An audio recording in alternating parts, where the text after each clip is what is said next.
Today we're putting the most expensive smart scale versus the cheapest smart scale in this Roman gladiator battle. I am going to be testing my body fat and we will find out which one is right for you. I was actually shocked by the results. In this video, I'm going to discuss why a cheap body fat scale might be better than an expensive one, how these things work, and why you should track your body weight. Before we put these Roman gladiators against each other, we need to understand how they work. This is the Nokia, which is now Withings Body Scale Cardio, about $200. And this one is the $20 Renpho Amazon scale. All of these scales use something called BioElectric impedance, which essentially means it's a small electric current that runs through your body and comes down the other side, and then the body scale will try to estimate how much body fat is within your body depending on how that electric current ran through. Essentially, these things are estimating your body fat percentages. And there have been these studies that have found these bioelectric impedance, or BIA scales, can be actually 8 to 20% off on your body fat measurements. So why does that matter? Right, if you're gonna spend $200 or $20,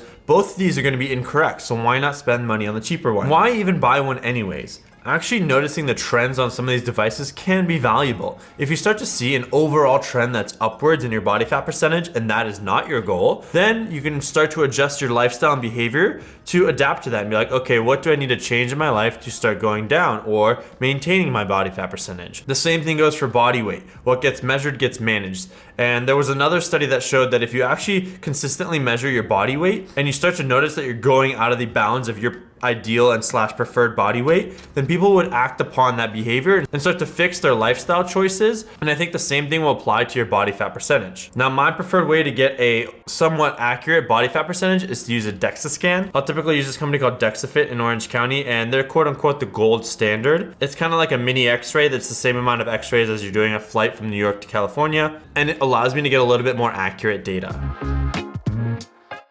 When it comes to the exact numbers, what's really interesting is my Dexa Scan says 17%, Amazon Halo was 18.7 in the morning, 19.7 in the afternoon.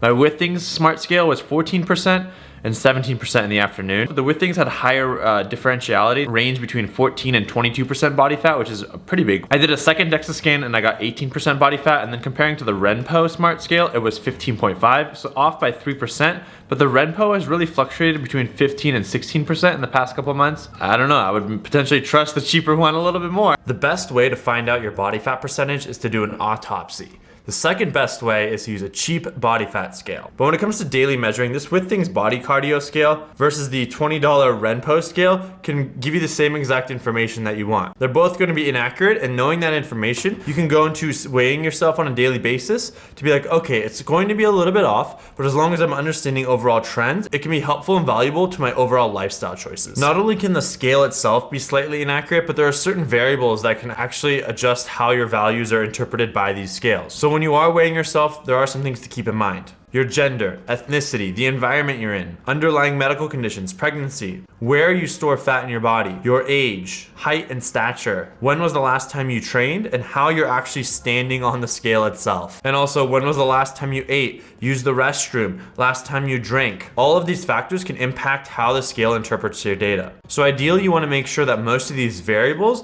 are pretty consistent from measurement to measurement. The typical approach that I prefer is right when I've waken up in the morning, after I've released some of the body weight from my body, I will then go upon my scale and make sure I have minimal clothing, and I try to stand as evenly as possible on the scale. This will give me kind of an overall data measure on how did I eat and drink and how is my body trending in the last couple of weeks. Now, even just looking at these scales, the Renpho scale is so much smaller, it's easier to put in your floor.